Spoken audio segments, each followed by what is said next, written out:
SmartMap provides situational awareness on a global scale by allowing quick access to relevant devices from anywhere in the world.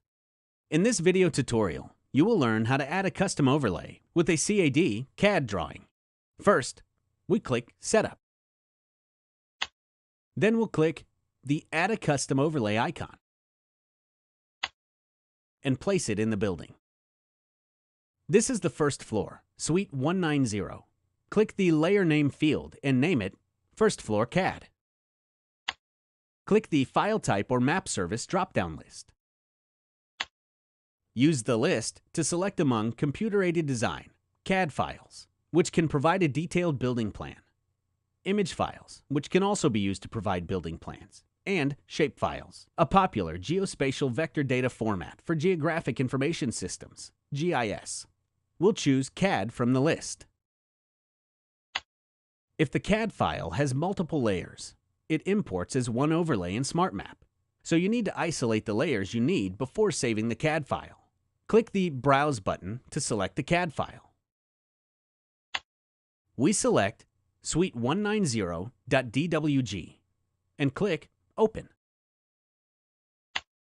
Some files have a Spatial Reference System Identifier, SRID code. Our file does not have it, so we will need to manually position, scale, and orient the CAD drawing. Let's click Save. The placement is not correct, so we need to position the drawing. Right-click to edit the position. Select a corner to rotate and scale. Double-clicking will zoom the view to fit.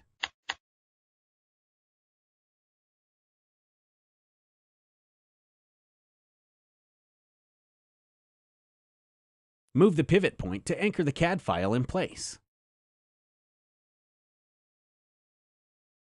Then rotate and scale the CAD as needed.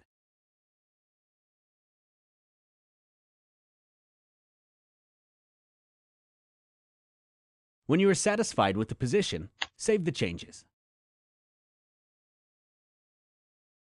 The .dwg file is now positioned and scaled correctly. Click Setup. You just saw how to add a custom overlay with a CAD drawing. Visit our YouTube site to view other tutorials in this playlist.